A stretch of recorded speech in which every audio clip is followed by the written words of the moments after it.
WWE SmackDown, the Blue Brand, USA Network. Some of you watched it earlier. Some of you are watching it now. Some of you watched it before because, as we all know, it is not in the United States. It is getting ready for Italy. WWE Clash in Italy. But I want your thoughts, your feedback. I want your review of WWE SmackDown because it's all about you in this comment section. Now, ladies and gentlemen, we get a lot of rumors and news just 48 hours before Clash in Italy. Part 2, Roman Reigns, is it going to be canceled? Is it going to be called off? Is it going to be on the back burner? Because not only is Roman Reigns injured and hurt, but Jacob Fatu at a WWE live event, there is major concern. There is massive concern about the well-being, the welfare of Jacob Fatu after a match he had at a live event where Jacob Fatu was seen limping.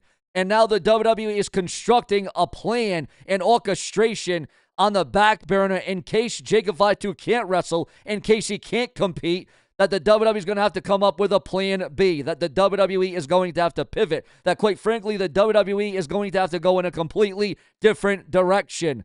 Also, ladies and gentlemen, we are talking about the ultimate corporate nightmare, potentially. $50,000, ladies and gentlemen. That is all it took. With one financial disclosure dropping today, it was revealed that the President of the United States of America, Donald Trump, just bought a seat at the TKO table. But what happens if Donald Trump doesn't just want a seat? What happens if he wants the entire company? Because you see, Donald Trump has been in charge of Monday Night Raw before. Oh, we all remember that. Now, today, we are looking at what happens if Trump uses his new TKO shares in the upcoming White House event, UFC, to seize control of WWE. It could very well happen. It could go down. Remember, for more videos like this, click the bell, subscribe. For multiple videos around the clock, we will never stop. If you remember to hype, like, and donate below with a super thanks donation. Now, listen, if Trump seizes control with this new TKO shares power shareholder, he could rewrite the rule book and force Triple H to answer directly to the Oval Office.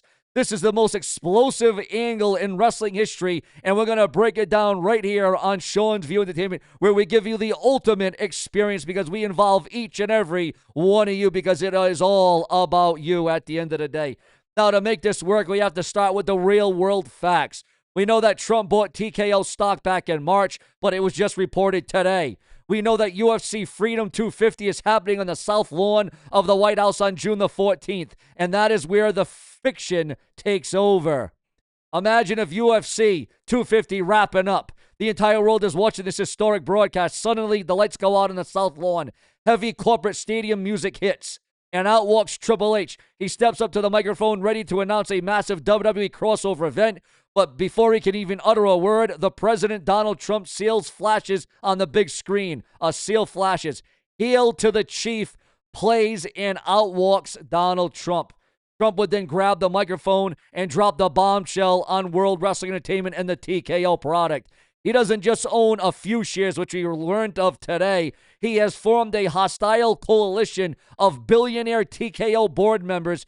He announces live on global television that due to the ongoing TKO lawsuit and management chaos, which is real, which is legitimate, which is credible, the board has voted to grant him emergency executive control of WWE. Triple H isn't in charge anymore. The president is the new boss of WWE. Imagine the president, Donald Trump, who has a big thing to do with the WWE. He's in the McMahon's back pockets or he's in their back pockets or vice versa. And we all know Donald Trump's history with WrestleMania and hosting it. And then, ladies and gentlemen, you want to talk about the intensity of this. You want to talk about the intangible of this. The next night on Raw, the landscape completely changes. The ring apron is wrapped in red, white, and blue. Imagine getting the red, white, and blue ropes back again. Trump appears via satellite from the Oval Office to address the WWE Universe and lay down what he calls the executive orders of WWE. Again, all this could happen. This could be the fallout of Donald Trump buying TKO shares for the WWE again, which was in the headlines earlier today. Now, what do you think about Donald Trump taking over or having control in WWE, making the matches, setting the rule book, setting the tone? Executive order number 1 could look like this, ladies and gentlemen. Complete roster reset. No more brand split. Raw and SmackDown are instantly merged into one massive cutthroat roster. Trump decides who gets TV time based on ratings and ratings alone. And if you don't draw money, you don't get on the show. Executive Order number 2, the Championship Committee. What is that going to mean? What's the planning? What's the strategizing as it concerns that? And Executive Order number 3, the "you're fired" clause. And again, guys, we're going to... A lot of this is unfolding. A lot of this is being leaked. A lot of this is being shook right now. This is literally shaking the internet at its very core, viewers, fans, and subscribers. But you can't have a dictator without a rebellion. The WWE locker room is in absolute chaos. Triple H is powerless, reduced to a figurehead, forced to watch his life's work get dismantled by boardroom executives. Enter CM Punk and Roman Reigns. The two biggest alphas in the industry, guys who historically despise each other, suddenly realize that they have a common enemy. Roman is the current reigning champion, the OTC, but Shane McMahon keeps putting him in impossible handicap matches. Again, a lot of rumor and gossip, a lot of hearsay about also a returning Shane McMahon. This could all build to a massive Survivor Series main event. Team TKO, handpicked by Shane McMahon and funded by the corporate regime, versus Team WWE, led by an uneasy alliance of Roman Reigns, CM Punk, and a desperate Triple H who puts his own career on the line to win back control of his company. It is the ultimate authority storyline, ladies and gentlemen, and on a day where you hear Donald Trump has bought stocks of WWE, TKO, the UFC merger, we all know how they're all joined together, ladies and gentlemen, in this thing. But I want your review of SmackDown tonight. Were you for it? Were you against it? Did you like it? Was it dull? Was it boring? Was it entertaining? Was it compelling? Could even the high-energy crowd save this SmackDown? But I want to know again, guys, it all boils down to each and every one of you. What do you think? Drop it down in the comments right now. If Donald Trump actually took over WWE Creative tomorrow, who is the first superstar he pushes to the moon, and who gets fired immediately? What about this whole championship committee? What is that all about? But viewers, fans, and subscribers, we're also receiving word that Enzo Amore declared big money push during his pro wrestling comeback, and now apparently he's returning to the WWE. Also, Gunther is no longer seen as the right choice to end Brock Lesnar's WWE career. Yes, you heard that right, ladies and gentlemen. Also, ex-WWE star Dakota Kai understands why fans think that she is indeed injury-prone. Charlotte Flair says fans will appreciate her villain era more next time. The WWE NXT viewership sees a slight increase from May the 26th, 2026. Also, Zelina Vega details a very terrifying rental car accident after movie shoot, and Ryback shows support for Curtis Axel following his DUI arrest.